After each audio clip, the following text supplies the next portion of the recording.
Então, esse foi quando eu comecei a pintar, né? Então eu fiz retrogradamente, eu fiz assim os 3 primeiros setênios, né? Tudo aquilo que eu contei mais ou menos minuciosamente, né? Naquela época. Quer dizer, já era a época da faculdade.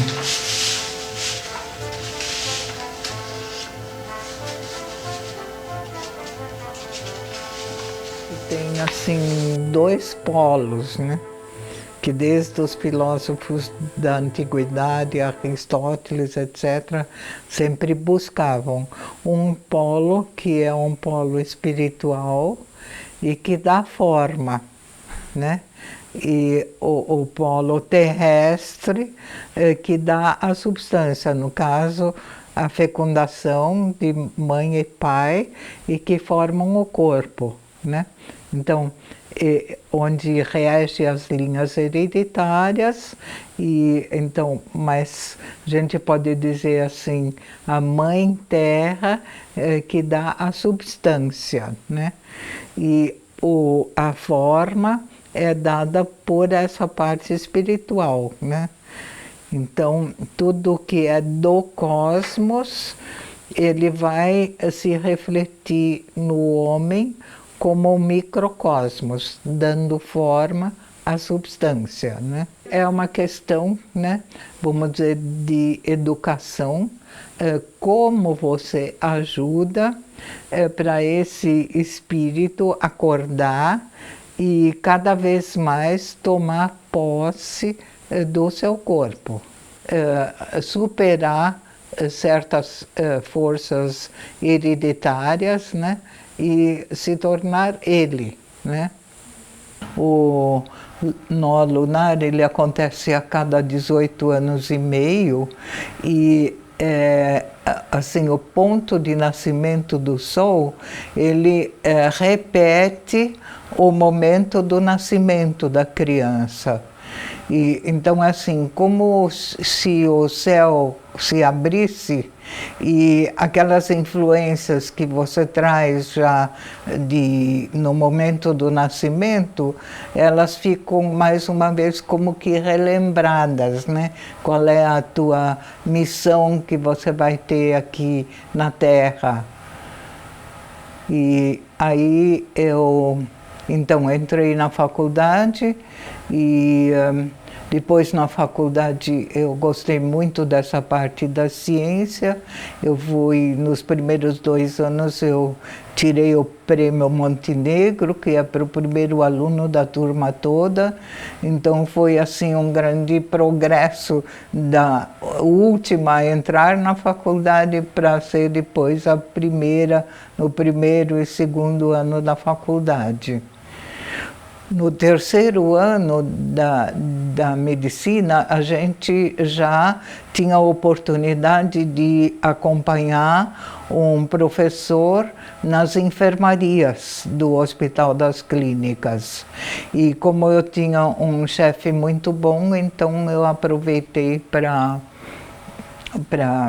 acompanhá-lo na enfermaria e ele sempre só vinha no final e para ver se toda a medicação que a gente mesmo tinha feito estava em ordem. E isso foi então uma fase e quando eu tinha 22 anos, com 21 22, eu conheci o meu primeiro marido.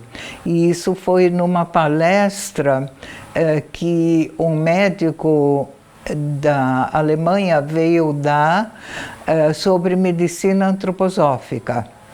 E nessa palestra ele veio dar uma palestra sobre Goethe.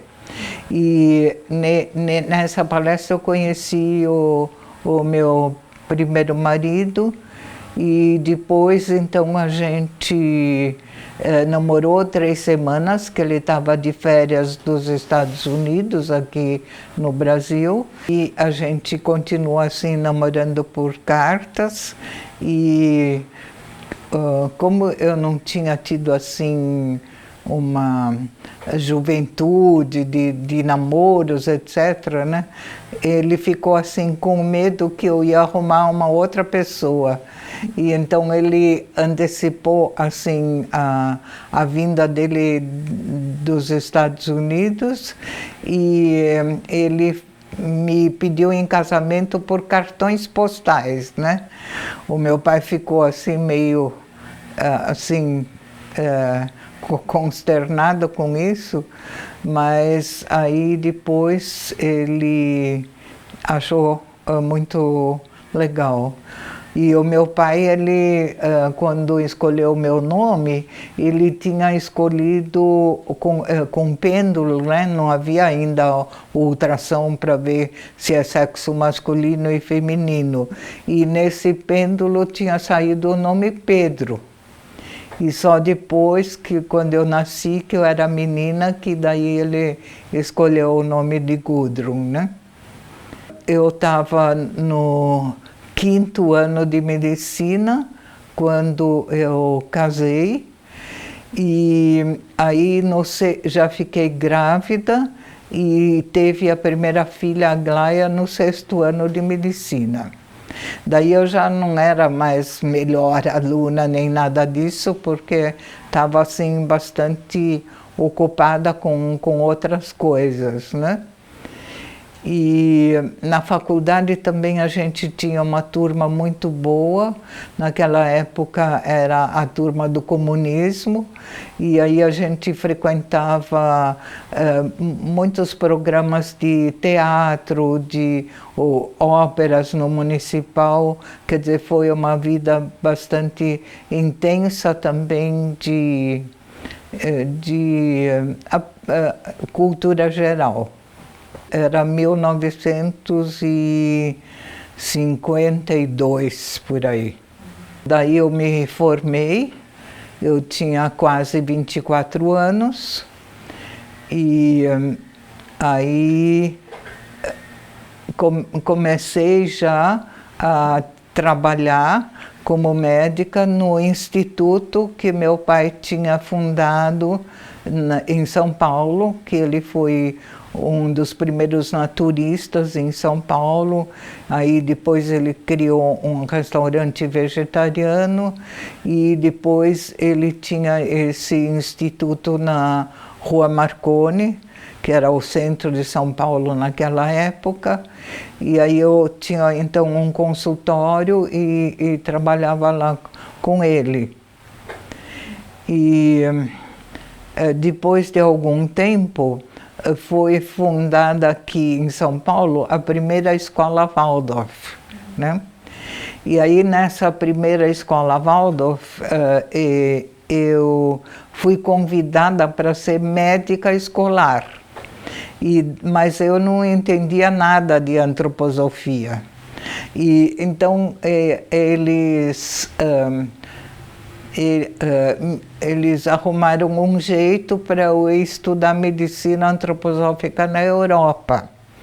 E então eu ganhei uma bolsa e fui para Itavecman, que é perto de Basileia, e nessa mesma época o meu primeiro marido foi fazer um estágio na fábrica Giroflex. Então a gente só se encontrava em fins de semana. Nessa altura eu já tinha a segunda filha.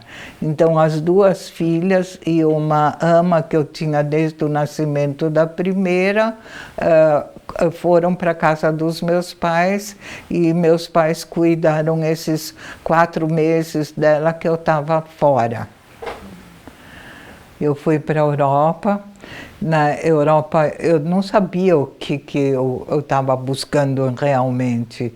Eu pensei, bom, se eu não gostar da medicina antroposófica, eu vou estudar homeopatia, né?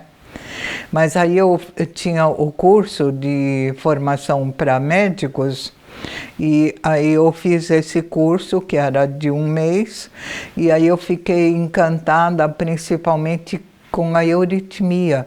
Euritmia, assim, é uma arte de movimento que depois é aplicada também terapeuticamente. Então isso me entusiasmou e eu fui abrindo, também tentando entender as palestras, e foi uma porta de entrada mais profunda para a antroposofia. O meu marido, que me vinha assim visitar nos fins de semana, achava que toda semana eu já estava mudando, estava mudada. E então, aí depois desse mês eu fiz um estágio de 3 meses mais na clínica Ita Weckmann, e ali eu tive um chefe que era português, e então a gente se dava muito bem. E aí quando eu saí de lá, eu convidei ele e o casal, que depois eles fundaram a Clínica Lucas na Suíça, e vieram para o Brasil dar umas palestras, etc., né? E ali, naquela ocasião em que eles vieram para dar as palestras, eles viram que eu guardava os remédios que eu importava da Suíça no armário do banheiro, né? E eles não acharam aquilo muito legal e achavam que a gente devia fundar aqui em São Paulo uma Veleda.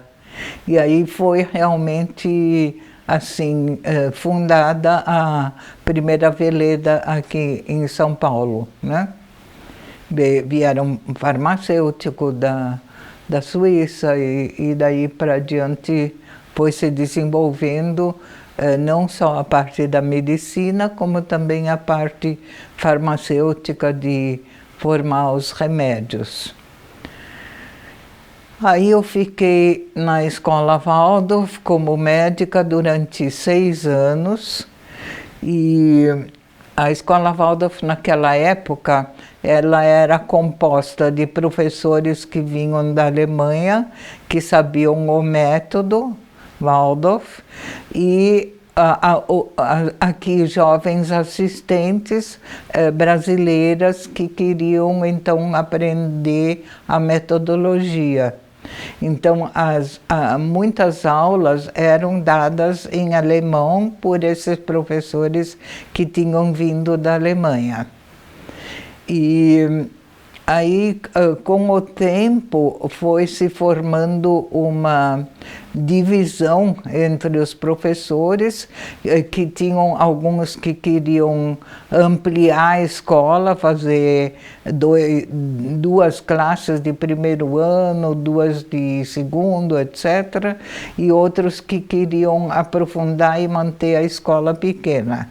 Aí uma turma saiu, né, da escola, e a outra ficou. E aí, nessa ocasião, eu também saí da escola. Mas com todas essas controvérsias, o meu primeiro marido, o Pedro, ele sentiu assim que ele só fazer a parte de indústria de cadeiras não estava satisfazendo. E daí ele resolveu fazer o seminário pedagógico na Alemanha, em Stuttgart, para se eventualmente tornar professor Waldorf. E aí, nesse interim, já tinha nascido o meu primeiro filho, e primeiro homem, o Thomas, e daí a família toda foi para Stuttgart, na Alemanha, onde nós ficamos 1 ano e meio, e o Pedro fazendo o seminário Waldorf, e eu me aprofundando na euritmia curativa, massagem rítmica, terapia artística, quer dizer, esse lado mais complementar da medicina antroposófica. Aí nós então, alugamos um apartamento, moramos lá, foi muito bom, as crianças conheceram a neve, o inverno, né? Uma vida cultural bastante diferente, tinham liberdade porque iam de bonde para a escola sozinhos, então todas as coisas assim, de uma libertação maior interior, né? E depois desse período, nós voltamos para o Brasil, e nessa viagem de volta, que era com um navio cargueiro, naquela época se viajava de navio e não tanto de avião, né? Então aí o meu filho Thomas, ele caiu de um andaime do navio para o outro e rachou a cabeça. Mas a gente não sabia que quebrou o osso todo. Em todo caso, ele ficou vomitando pelo menos 3 ou 7 dias em seguida, não conseguia, foi assim, emagrecendo, até que o capitão do navio nos deu uma água de Vichy, aí ele não parou de vomitar, né?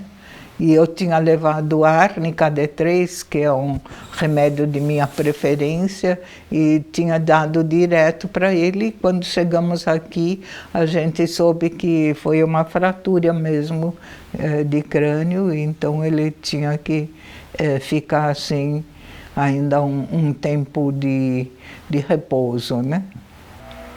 Então, quando eu tinha 28 anos, que é também uma passagem de setênio, e assim, a chamada crise dos talentos, né? Porque aí é como que você deixasse para trás tudo aquilo que você recebeu, que você herdou, etc., e tivesse que conquistar agora de novo, né? Mas a partir de você mesmo. Para mim, eu tive nessa época uma doença infantil, uma rubéola, assim como que expurgando o passado e chegando ao novo, né? E logo com 29 anos eu tive então esse meu filho Thomas, e ao mesmo tempo foi o ano assim, 3/4 anos depois que o meu pai faleceu, né? E ele faleceu nessa clínica Itavecma, na Suíça, e eu prometi para ele quando ele estivesse no final, de eu ir lá visitá-lo para estar lá no momento do falecimento. E foi o que realmente aconteceu, né?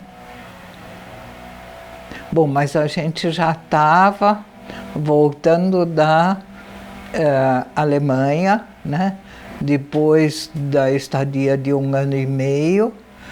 O Pedro, ele descobriu que a dele não era ser professor Waldorf, e ele conheceu, nessa ocasião, o professor Liverhut, e o professor Liverhut, ele foi aquele que estimulou assim o conhecimento da biografia humana e fazia assessoria nas empresas. Ele era psiquiatra, mas sempre fazia um trabalho social dentro das empresas.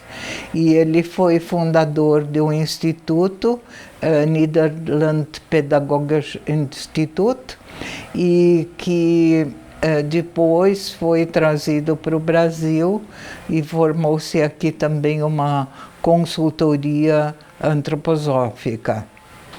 E então o Pedro, entusiasmado com essa metodologia, ele falou, não, é isso que eu quero fazer, e começou a introduzir esse processo na própria fábrica, na Giroflex. Eu, voltando para o Brasil, a gente tinha construído uma casa na Avenida Bahia, naquela época chamava assim, e então eu abri o consultório dentro de casa. E como meu pai tinha falecido e a gente tinha planejado fazer um apartamento para ele lá em casa, porque minha madrasta tinha falecido 2 anos antes, então a gente tinha uma sala também a mais à disposição, e aí virou a Casa da Bahia como um pequeno terapêutico. Mas, então, isso perturbava um pouco a família, porque tinha um consultório, às vezes um doente passava mal, tinha febre alta e estava lá no consultório, e aí eu tinha que colocar eles na nossa cama, né? No nosso quarto, para ele pelo menos passar o dia lá e observar se a febre ia cair ou não. E isso aí começou assim, né? Então está na hora da gente fazer uma clínica. E então essa ideia de fazer uma clínica, que já era uma ideia também do meu pai, né? Ficou mais forte. E aí nós conseguimos vender o instituto do meu pai, e com esse dinheiro a gente comprou os terrenos para a Clínica Tobias hoje. E então já tinha uma base. E daí quando eu estava no segundo nó lunar, com 37 anos, aí lançamos a pedra fundamental da Clínica Tobias, que era a primeira clínica antroposófica aqui na América do Sul, né? E a clínica, ela só foi inaugurada 2 anos depois. Por quê? Porque logo depois da pedra fundamental, eu engravidei do 4º filho, o Tiago, que está aqui com a gente, e aí a gente interrompeu o processo de construção um pouco, quer dizer, ele foi mais lento, e então a clínica só foi inaugurada quando eu tinha 39 anos. E aí o Tiago já estava com quase 1 ano de idade. E, bom, então começa ali uma fase bem nova, de eu começar a atender na Clínica Tobias, né? A nossa casa voltou a ser somente lar.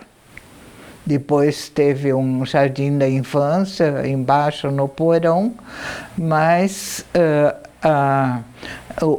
na clínica a gente tinha internações, tinha ambulatório, né?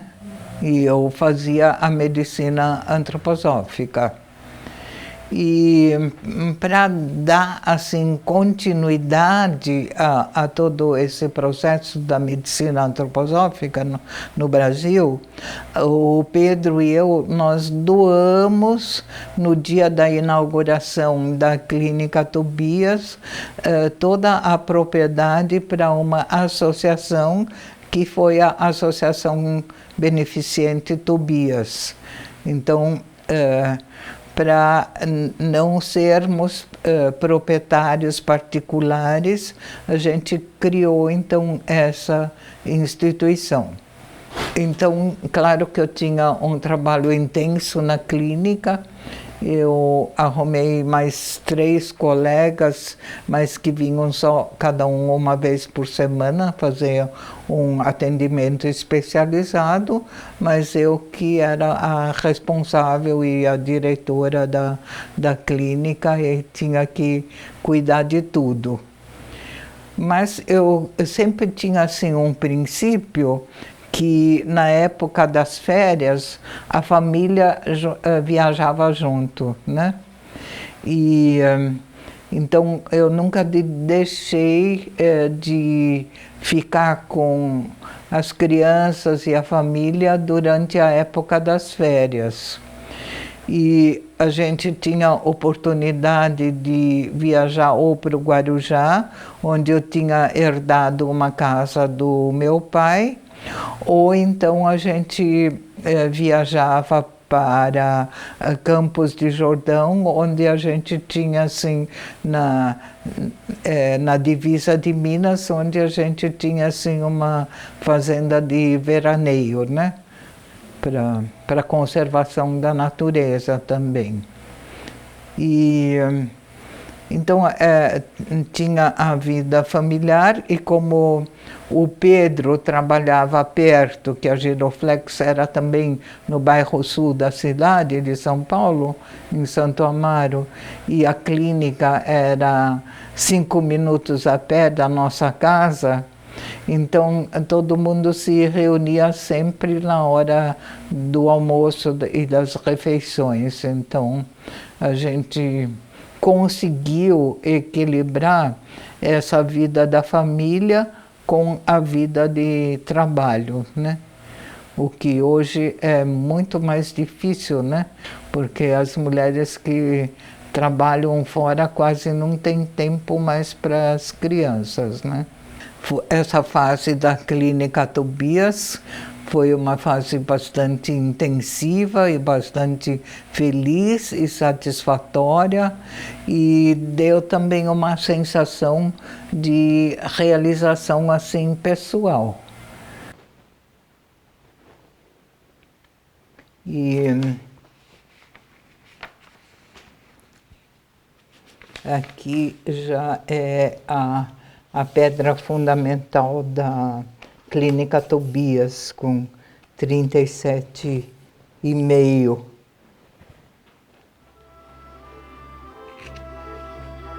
Aí também era uma época que a gente ia muito à fazenda em Campos de Jordão, e onde, assim, as crianças, a gente andava muito a cavalo, fazia excursão